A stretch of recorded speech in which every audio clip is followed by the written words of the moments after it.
Hello दोस्तों, टीके study classes की यूट्यूब चैनल में एक बार फिर से सभी का स्वागत है दोस्तों। दोस्तों, आज हम बात करने वाले हैं मौलिक अधिकार, यानी कि हम बात करते हैं आर्टिकल 19 के बारे में बात करेंगे। दोस्तों, आज का जो हमारा टॉपिक है, जो आपकी अभिव्यक्ति की स्वतंत्रता और देशद्रोह का मामला है, वो टॉपिक अपन पढ़ेंगे।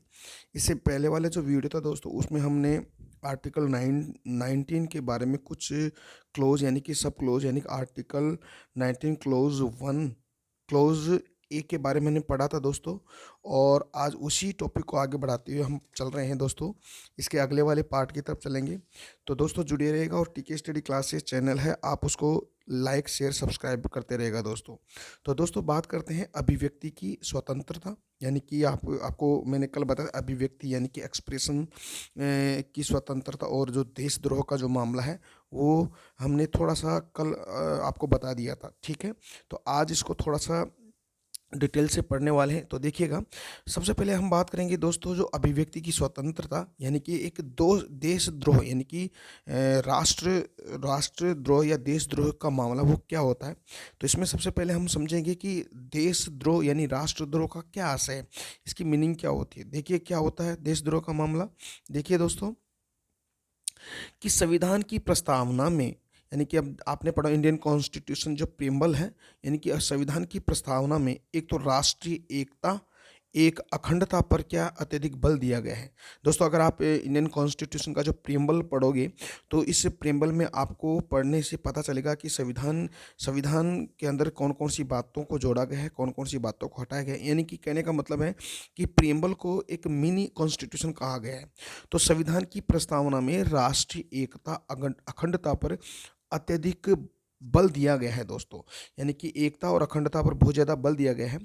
और परंतु जो आपकी आईपीसी यानी कि इंडियन पिनल कोड है, इसके तहत दोस्तों धारा 124 क्लोज 1 यानी कि ए भी कह सकते हैं इसको, धारा 124 क्लोज ए में यह कहा गया है कि राष्ट्र के प्रति घृणा, अगर देश के प्रति आप घृणा रखते हो, दुर्भावना अगर रखते हो, या आपके आपके राष्ट्र के प्रति आपकी कोई निष्ठा नहीं है, निष्ठा की भावना है, इन सभी के अभाव को दोस्तों देशद्रोह या राष्ट्रद्रोह हम कह सकते हैं।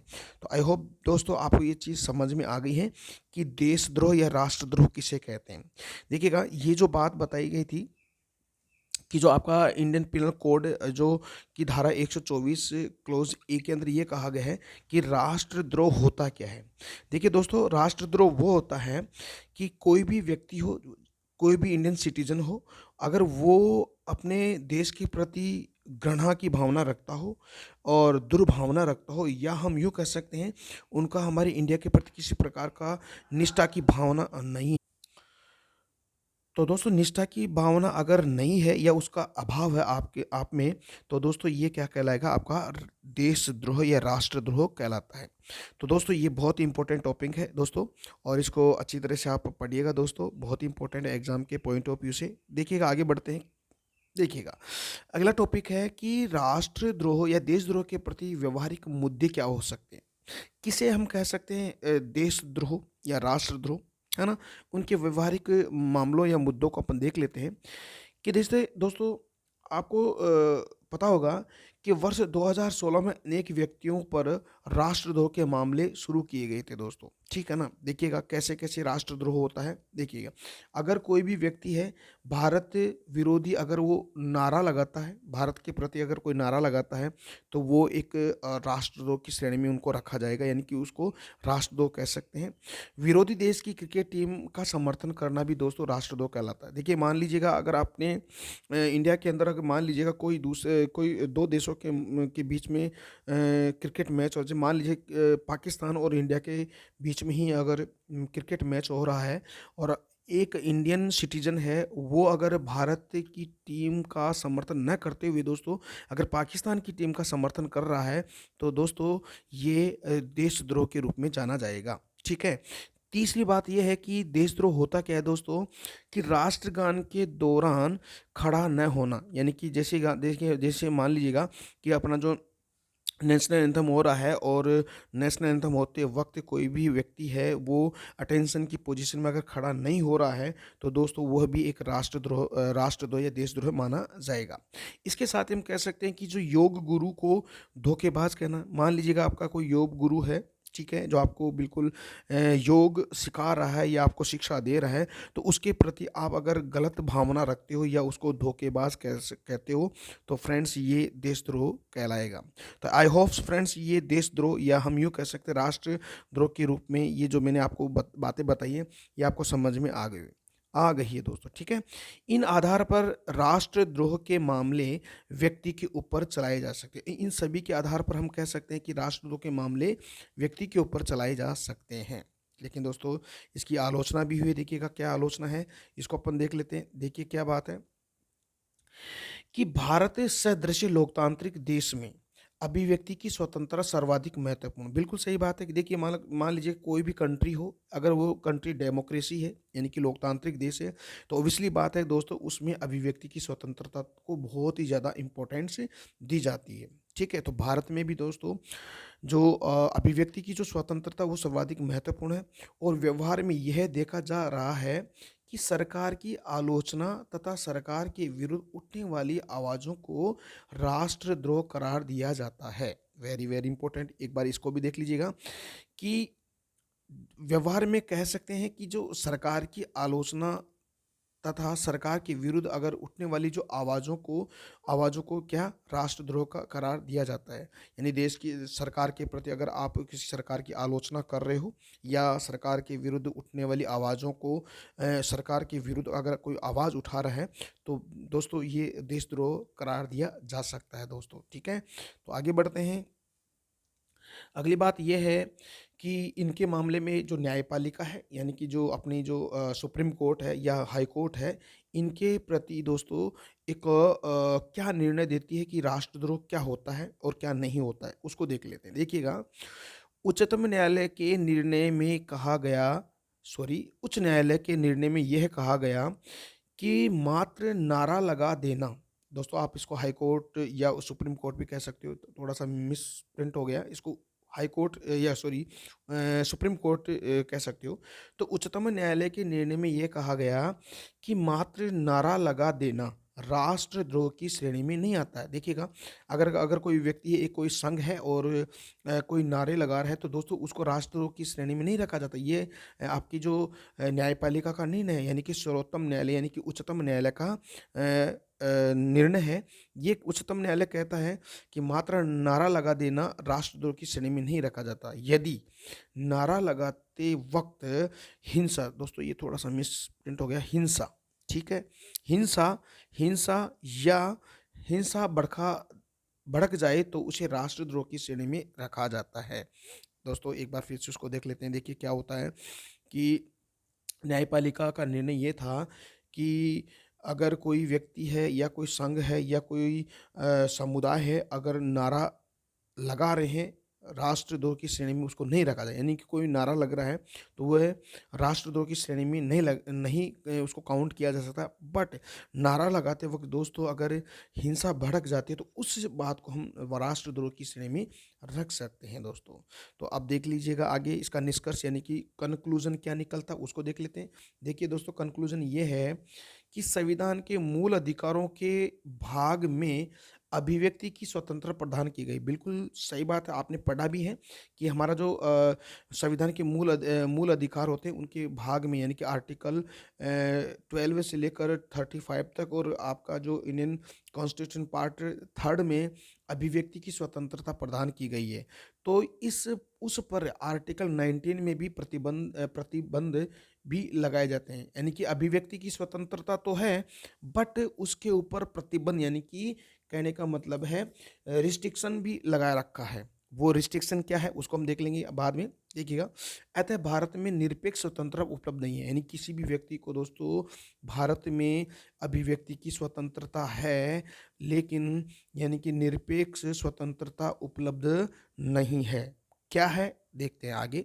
देखिएगा इसलिए व्यक्ति की अभिव्यक्ति की स्वतंत्रता और राष्ट्र की एकता, अखंडता के बीच समन्वय या सामंजस्य होना ज़रूरी है। इसलिए कह सकते हैं कि व्यक्ति की स्वतंत्रता और राष्ट्र के मध्य एकता और जो कोऑर्डिनेशन है दोस्तों, एकता और अखंडता के बीच यानी कि एकता और अखंडता के बीच समन्वय, कोऑर्डिनेशन होना बहुत ज़रूरी होता है दोस्तों, ठीक है? तो ये आपको याद रखना है, ठीक है? आगे बात करते हैं। स्वतंत्रता पर प्रतिबंध के आधार यानी कि हमारी जो आपकी जो स्वतंत्रता है, उसके ऊपर रिस्ट्रिक्शन लगे हुए हैं, यानी प्रतिबंध के क्या-क्या आधार हो सकते हैं, उन आधारों की हम बात करते हैं। देखिए क्या होता है कि संविधान में अभिव्यक्ति की स्वतंत्रता पर प्रतिबंध उल्लेखित है, जो कि लोक व्यवस्था, सदाचार, मानहानि, राष्ट्रीय सुरक्षा और अखंडता आदि आधारों पर अभिव्यक्ति स्वतंत्रता को प्रतिबंध किया जा सकता है। देखिए एक बार इसको फिर से सुनिएगा कि संविधान में अभिव्यक्ति की स्वतंत्रता पर प्रतिबंध यानी रिस्ट्रिक्शन है, जो कि लोक व्यवस्था यानी कि जो पब्लिक सिस्टम या मोरल यानी कि सदाचार, मानहानि, राष्ट्रीय सुरक्षा और अखंडता आदि आधारों पर क्या अभिव्यक्ति की स्वतंत्रता को प्रतिबंध किया जा सकता है।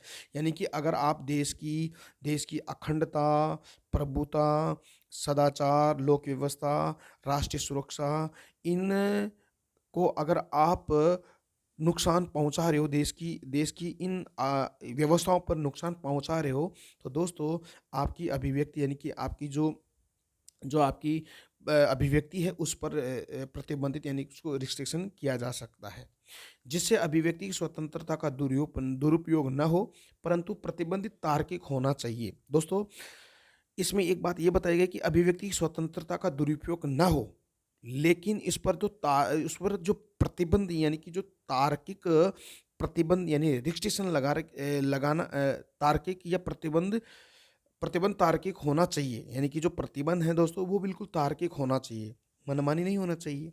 जो निर्णय देगी कौन सी आपका न्यायालय इसका निर्धारित करेगा कि किस अभिव्यक्ति की स्वतंत्रता पर रिस्ट्रिक्शन यानी कि प्रतिबंध लगाना चाहिए, नहीं लगाना चाहिए। तो ये निर्णय देगा कौन? आपका आपका न्यायालय, कोर्ट देगा। थोड़ा-सा ये देखते हैं कि तार्किक प्रतिबंध क्या होते हैं, अतार्किक प्रतिबंध क्या होते हैं। देखिएगा दोस्तों, बढ़ते हैं आगे की तरफ, देखिएगा। देखिए अतार्किक प्रतिबंध होता क्या है, इसको देख लेते हैं पहले कि स्वतंत्रता को कुचल देना यानी कि देश की स्वतंत्रता को कुचल देना या सरकार के विरोध को दबा देना, ये अतार्किक प्रतिबंध है। तो ज़रूरी है कि अगर ऐसा होगा तो बिल्कुल सही है कि आपकी जो अभिव्यक्ति है उस पर रिस्ट्रिक्शन यानी कि प्रतिबंध लगेगा। लेकिन तार्किक प्रतिबंध क्या होता है दोस्तों? स्वतंत्रता के सामाजिक दुष्प्रभावों को प्रतिबंध करना, वह आपका तार्किक प्रतिबंध यानी कि रिस्ट्रिक्शन होगा दोस्तों। तो आई होप फ्रेंड्स ये आपको बातें समझ में आ रही है। आगे की बात अपन करते हैं दोस्तों, आगे क्या-क्या बातें हैं देखिएगा। देखिएगा दोस्तों, आगे है अभिव्यक्ति की स्वतंत्रता और हेट स्पीच की बात अपन कर लेते हैं। वैसे मैंने आपको हेट स्पीच के बारे में कल वाले की वीडियो में आपको अच्छी तरह से मैंने आपको बता दिया था। फिर भी अगर आपको समझ में नहीं आया तो प्लीज़ यहाँ पे आप अच्छी तरह इसको पढ़ लीजिएगा कि अभिव्यक्ति की स्वतंत्रता और हेट स्पीच क्या होता है, उसको देखते हैं। देखिएगा, आर्टिकल 19 क्लॉज़ 1 सब क्लॉज़ ए में व्यक्ति को अभिव्यक्ति की स्वतंत्रता प्रदान की गई, बिल्कुल सही बात है, ठीक है। अब तक तो यही तो बात पढ़ते आ रहे हैं दोस्तों, है ना? तो बिल्कुल है अभिव्यक्ति की स्वतंत्रता प्रदान की गई है, क्योंकि विवेकशील व्यक्ति के विचारों को अभिव्यक्त करना व्यक्ति के व्यक्तित्व के विकास के लिए आवश्यक, बिल्कुल वेरी, वेरी इम्पोर्टेंट बात है कि विवेकशील यानी कि बुद्धिमान व्यक्ति के विचारों यानी कि उनकी जो विचार है उसको अभिव्यक्त करना यानी कि उसको उसके विचारों को अभिव्यक्त करना, वो व्यक्ति के पर्सनैलिटी का क्या होता है दोस्तों? डेवलपमेंट होता है, यानी कि उसके व्यक्तित्व के विकास के लिए बिल्कुल आवश्यक है। और स्वतंत्रता का दमन केवल इसलिए नहीं हो सकता कि दूसरे व्यक्ति अन्य व्यक्ति के विचारों को पसंद नहीं करता है दोस्तों। तो ये थोड़ा-सा याद रखिएगा कि अभिव्यक्ति की स्वतंत्रता दी गई है, लेकिन विवेकशील व्यक्ति के विचारों को अगर आप अभिव्यक्त कर रहे हो, तो दोस्तों व्यक्ति के विकास का क्या होगा? पर्सनैलिटी का डेवलपमेंट होगा। ओके? इसके अलावा और स्वतंत्रता का दमन केवल इसलिए नहीं हो सकता कि दूसरे व्यक्ति अन्य व्यक्ति के विचारों को पसंद नहीं करता हो, ठीक है? ये बात आपको याद रखना बहुत इंपॉर्टेंट बात है। दोस्तों एक मामला है, उस मामले को थोड़ा-सा हम पढ़ लेते हैं।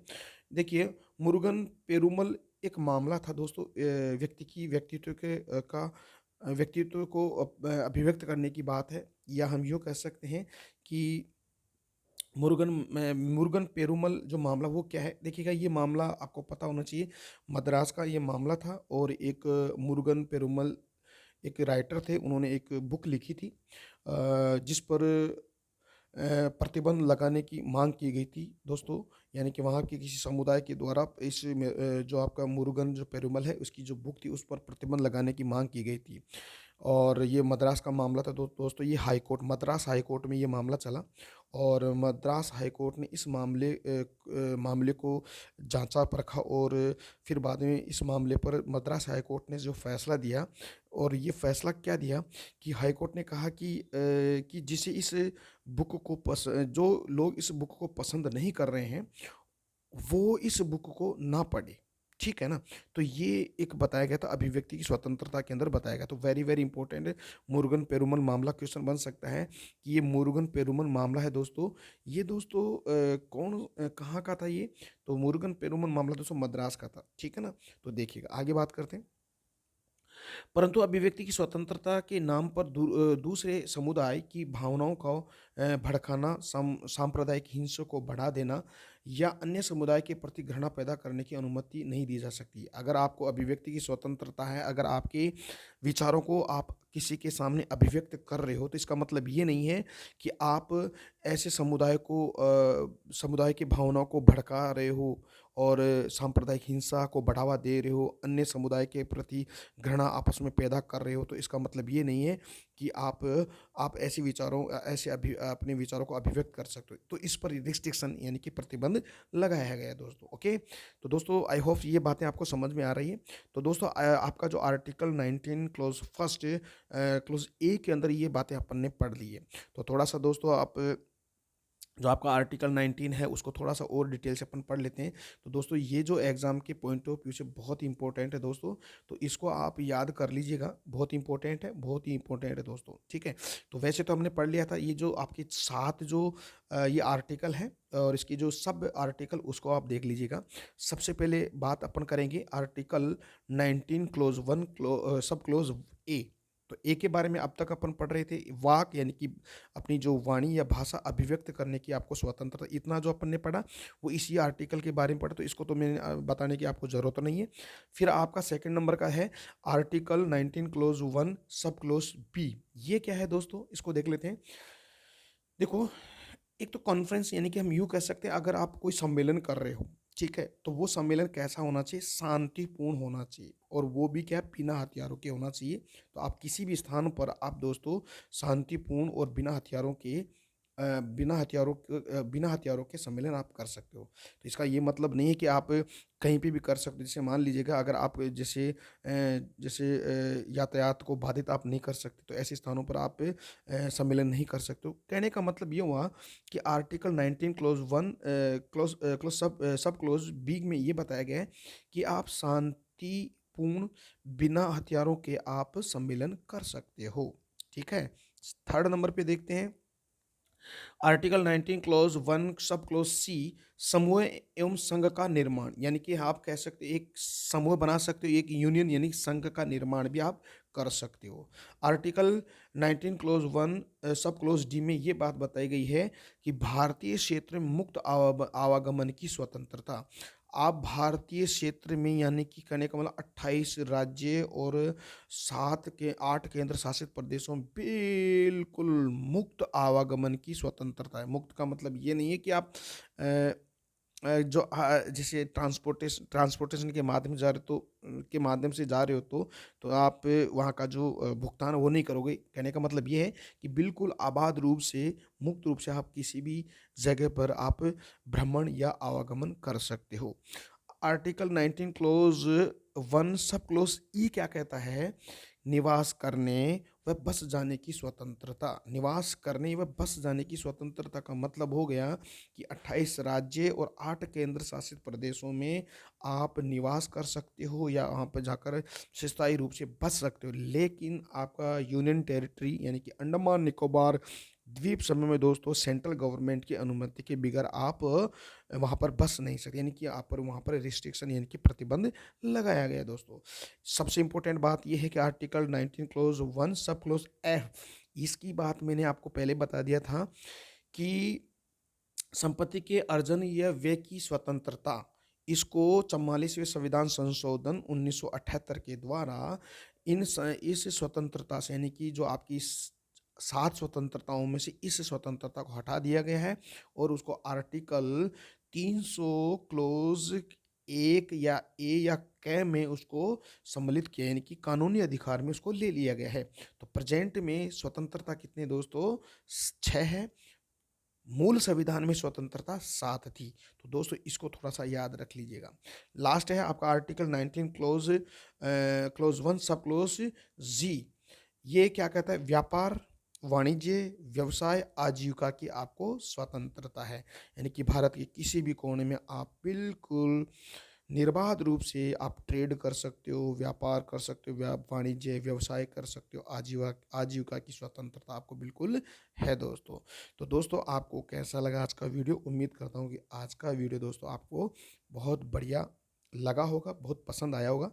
तो उम्मीद करता हूँ दोस्तों आप मेरे चैनल को लाइक भी करोगे, शेयर भी करोगे और सब्सक्राइब भी करोगे दोस्तों।